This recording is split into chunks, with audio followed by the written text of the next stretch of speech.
Hey guys, it's Chad Kincaid here with your episode 10 recap of Survivor Cagayan.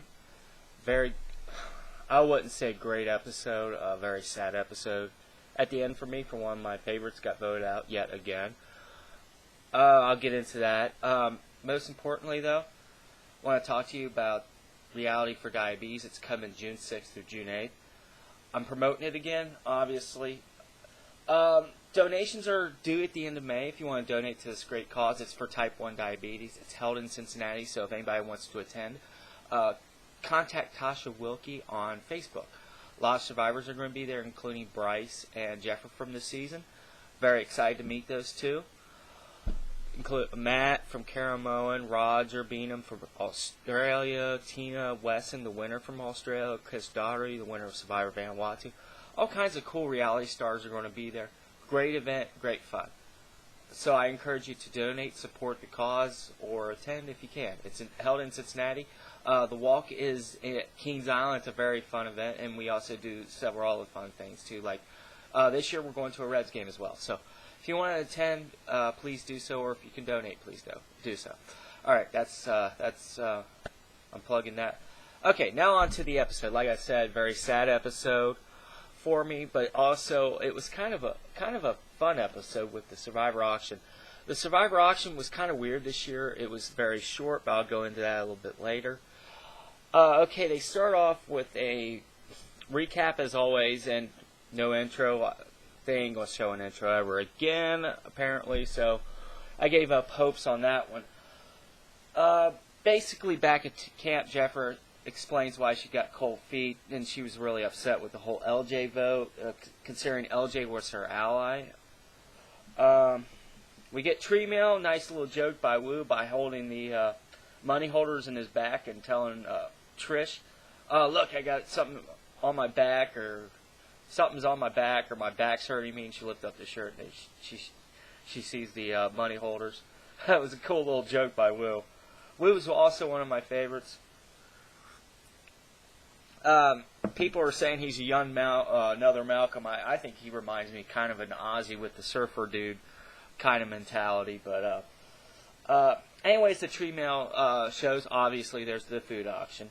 So we go into the food auction, very weird food auction. A couple reasons it was very short. Amongst the items that were bid were popcorn and candy, $80. Trish won that one. Jeffrey won quesadilla and a margarita for $100. Steak sandwich. This was like the biggest deal I ever seen in the Survivor auction. A nice little steak sandwich. $20 went to Cass. Now, as I'm going through this, you notice Spencer, Tony, and Tasha are not are not bidding at all. They're waiting for the advantage, and I'll get into that a little bit. Poor Trish, she got a covered item. She bid $60 on it, and guess what it was? It was rice, and oh boy, that was bad. Here's the probably the weirdest thing: ribs and beer.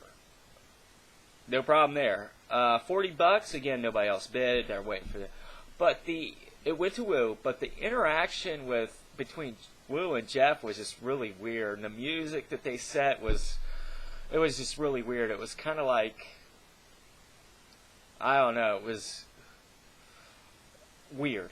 I'll go with that. It was just really weird. Alright, so we go into the advantage. It was a very short auction since everybody was waiting for the advantage.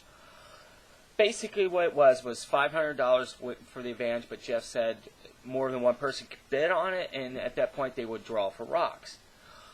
So basically Spencer and Tony went for the $500 for the advantage. Tasha didn't bid on this, so she comes home with nothing. Well, actually she gets to keep the $500, which is kind of cool. So basically what happens, since Spencer and Tony bid on the advantage, they drew rocks. Now, guess who wins? Tony. Now, there's a lot of complaining at this point that, maybe Tony's getting some help, but Survivor's not rigged. I think just Tony's getting really lucky with these advantages and all that. I just think he's getting lucky, and he's getting luckier as the episode comes on, because that advantage was not an advantage of a challenge, it was including an idol. So, guess what happens? Tony finds the idol. So keep in mind now at this point, Tony has two idols. He has a idol that is can be used for anything, including protecting himself, to blindside anybody, or to help anybody. He has the superpower idol, which basically can be used after the votes are read. Now, I'm going to give you my opinion on this idol. This idol sucks.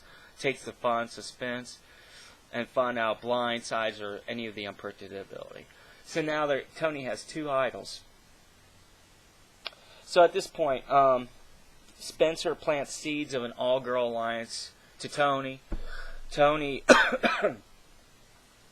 sorry, I'm still a little bit under the weather. I'm feeling a lot better, as you can probably tell. But Spencer plants the seeds of an all-girls alliance to Tony. Tony gets all paranoid. He goes to Will, and unfortunately now he's targeting Jeffrey because Jeffrey targeted him. So, immunity challenge. Tasha wins for the third time. I'll say this about Tasha. She was not my favorite going in, but I'll be honest with you, she's impressed me so far, and she's made a new fan. I mean, she totally impressed me this season. And usually every season there's a person that impresses me that I don't think are going to go far, but they do. This is definitely the case here. If she goes into the finals, she has a very solid chance to win the game. Because A, she's doing a great job of winning challenges. She has a great social game. And as far as I know, she hasn't really pissed anybody off at this point. So Tasha has a really great chance to win this game. And if she does, I will not be disappointed. Okay. Or I won't be angry or anything like that. Okay. The Tribal Council, unfortunately, Jeffrey gets voted out. She's from Kentucky. I'm from Ohio. Got to root for the sister state there. Seems like a really nice girl. She's also going to the JDRF. Her exit was very classy, and she just seems like a really nice person. It sucks to see her go. Okay, preview of next week.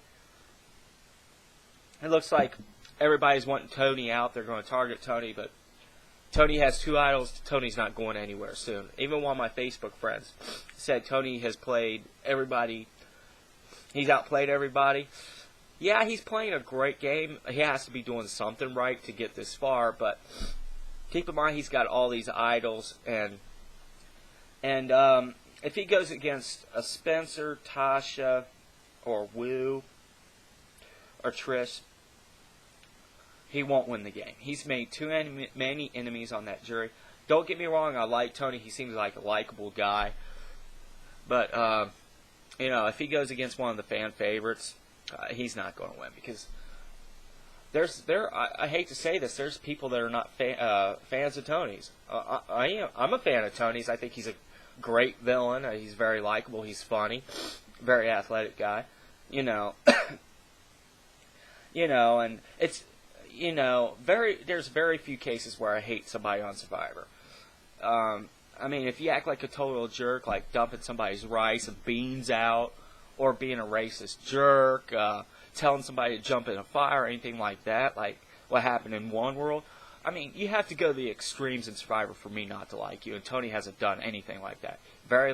He's a likable villain in my eyes. But if you see the look on jury's faces when he's talking, their eyes are rolling, you gotta look at the bigger picture. I mean, I like Tony, but anyways, that's all I gotta say. Tony's not going anywhere. He's got those two idols. Okay. But with that said, keep in mind JDR off walk.